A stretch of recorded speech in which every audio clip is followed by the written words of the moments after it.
J'imagine ça t'est déjà arrivé de te dire: «Oh c'est trop risqué, je peux pas le faire» ou même: «Oh je risque d'échouer si je commence, c'est grave» et cetera. Et au final, t'as ta petite voix qui dit: «Oui, t'as raison, c'est trop risqué, faut pas que tu le fasses» ou même elle essaye de faire repousser l'action et au final tu le repousses, tu le fais trop tard et tu regrettes. Donc si t'es dans cette situation, tout au long de la vidéo, je vais te donner des astuces pour que tu puisses régler tes doutes et ne plus en avoir.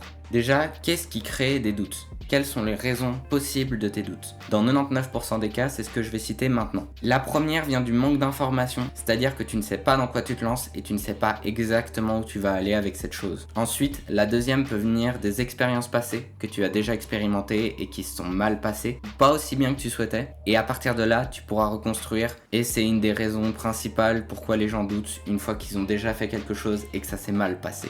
Ensuite, tes croyances et tes valeurs qui ne sont pas en accord avec ton objectif. J'en parlerai plus tard, je vais en parler lors du moment point important. C'est quelque chose qui est vraiment important, pour ça que je le mets dans ce point. Un point que je vais expliquer plus tard, mais qui est tout aussi important que les autres, et même, je dirais plus si tu as encore ce problème, car il te limitera dans presque tous les domaines que tu veux faire. Ensuite, il y a le manque de confiance en soi, c'est-à-dire se sentir incapable ou pas capable de faire cette chose, et de se limiter et de s'empêcher de la faire. Et dans tous les cas, si vous doutez, vous allez forcément avoir un manque de confiance en vous. Mais des fois, la raison principale n'est pas due au manque de confiance en soi directement. Des fois, il peut venir plus d'une raison, par exemple, d'un manque d'information que directement d'un manque de confiance en soi. Ensuite, les objectifs vagues, c'est-à-dire que tu ne sais pas où tu vas avec tes objectifs et en réalité, tes objectifs ne sont pas si personnels que ça, c'est des objectifs qu'on t'a donnés et que tu n'as jamais choisi. Et le dernier point, je pense que c'est le plus important et celui-là dont les gens ont le plus de peine à régler, c'est la peur de réaction des autres. C'est-à-dire que la manière dont les autres te voient, tu as peur qu'elle change et qu'ils te voient de manière négative et qu'ils ne veulent plus jamais être avec toi. Maintenant, je vais te parler de comment repérer le doute. C'est-à-dire que dans toutes ces raisons, ton doute vient forcément d'une de ces raisons, dans 99% des cas. Donc si tu souhaites pouvoir éliminer ce doute, il faut que tu saches la raison du doute.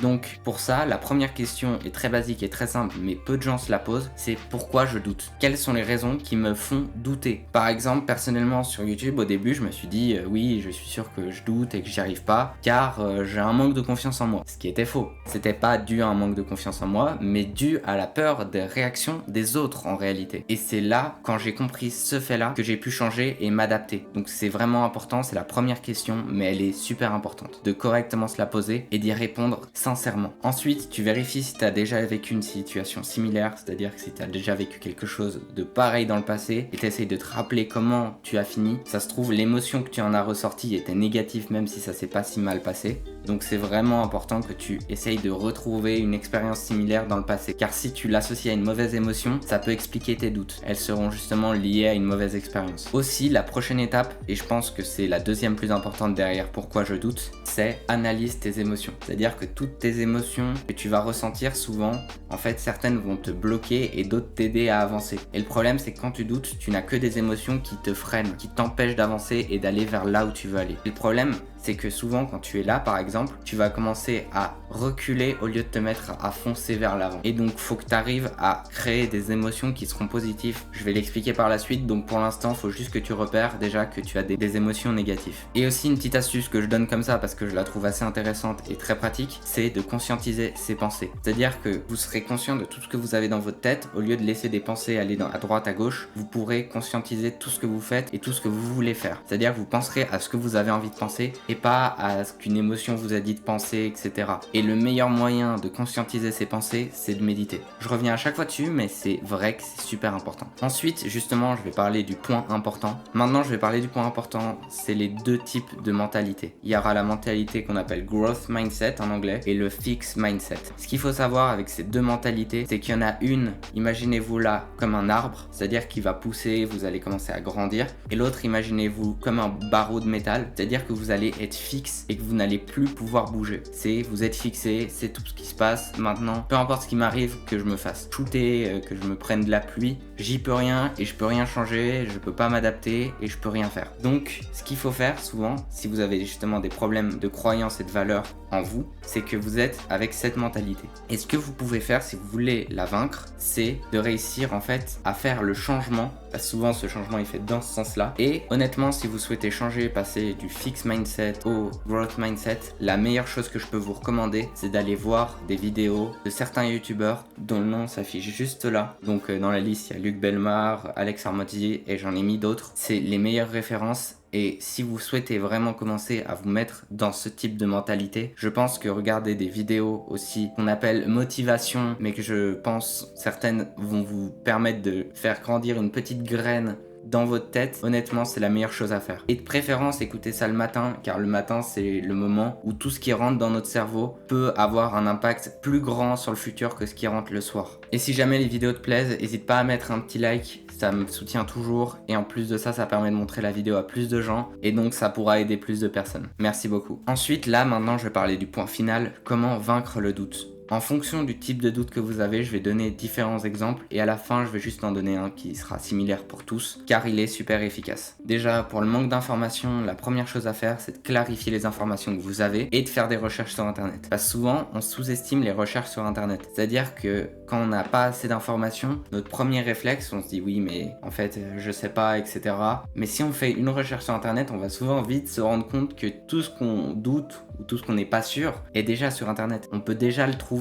Et voir que des gens ont vécu des choses, par exemple qu'on a peur de vivre, qu'au final ça s'est peut-être bien passé, peut-être qu'ils l'ont même jamais vécu, peut-être qu'on est dans un cas de 0,0001% si on fait ce qu'on veut. Vous voyez, il faut vraiment clarifier l'information et de vous assurer de la comprendre correctement. Donc pour les expériences passées, revoyez tout ce que vous avez vécu, comment vous l'avez vécu, qu'est-ce qui vous a fait vivre cette émotion, pourquoi vous avez ressenti ça. Et une fois que vous avez fait le tri, vous avez compris vos émotions, vous savez lesquelles vont vous aider et pas, et que vous comprenez l'expérience passée à laquelle elle est liée, une fois que vous avez fait ça, ce que vous devez faire, c'est réussir à changer, en disant que vous avez une mauvaise mentalité, à changer votre mentalité et avoir cet échec comme un apprentissage pour maintenant. Prendre cet échec, ensuite en disant que vous avez des croyances limitantes et que justement vous êtes bloqué dû à ça, honnêtement le meilleur truc à faire c'est de faire comme ce que j'ai dit dans le point important, c'est-à-dire d'aller se mettre à regarder quelques vidéos le matin de préférence et de se dire que c'est possible de changer sa vie, que votre vie n'est pas fixe et que c'est à vous de la choisir. Mais les gens qui ont une mentalité fixée, souvent c'est le problème principal. Pour les gens qui sont par exemple, on va dire comme moi dans le growth mindset, pour nous c'est plus un problème de se dire qu'on peut faire ce qu'on veut. Mais pour la plupart des gens c'est un problème. Donc si tu souhaites le régler, vraiment fais ce que je t'ai dit, ça pourra que t'aider. Et maintenant imaginons que tu as un manque de confiance en toi, que tu doutes, que t'es pas sûr de tes capacités. Tu dois absolument construire une confiance et de préférence générale, c'est-à-dire une confiance qui sera utile dans tous tes domaines. Peu importe que ça soit sport, nutrition, manière de cuisiner, socialement, peu importe, si tu arrives à avoir une confiance générale, elle impactera tous les points. Et ma recommandation,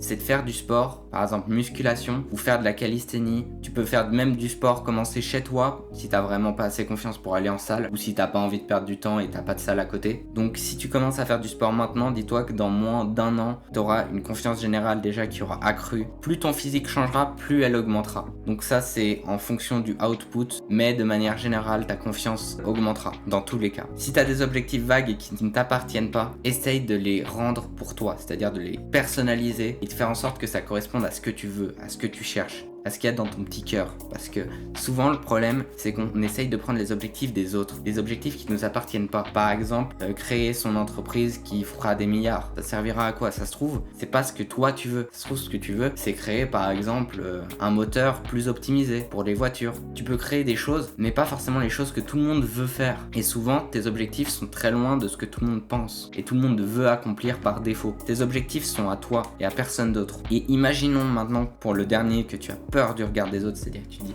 oui mais qu'est-ce qu'il va penser de moi, comment je vais faire pour essayer d'éviter qu'il s'énerve, ou j'ai peur de sa réaction et en fonction de sa réaction il faut pas qu'il me rejette, faut que je m'adapte. De manière générale, tout le monde pense la même chose, c'est-à-dire que si toi t'as peur du regard des autres, les autres ont peur de ton regard. C'est une manière similaire, mais tout le monde a peur du regard de tout le monde, car tout le monde a peur du rejet. Si tu arrives à comprendre ça et que tu arrives à l'adapter et à le créer pour toi, tu pourras faire tout ce que tu veux. Le regard des autres ne te fera plus peur. Tu pourras créer ce que tu veux. Par exemple, comme moi, je passe cette vidéo très générique où je fais une vidéo je la poste et c'est tout. Ah, maintenant je fais du montage, je fais des trucs dynamiques, j'essaye de m'améliorer. Et tout ça, j'ai réussi grâce au fait de comprendre que le regard des autres, c'est pas important. Le plus important, c'est que toi, tu te sentes à l'aise avec ce que tu fais. C'est une phrase qui peut paraître très bateau quand tu as peur du regard des autres, je te le dis parce que je l'ai vécu, mais quand tu as réussi à t'en détacher, ça te permettra de complètement t'en libérer. Et donc l'astuce finale, si tu veux l'utiliser pour tous, c'est de commencer. Si tu commences même un petit pas qui n'est pas risqué, mais qui te fait avancer vers ton objectif, tu verras que dans la plupart des cas, ton doute sera diminué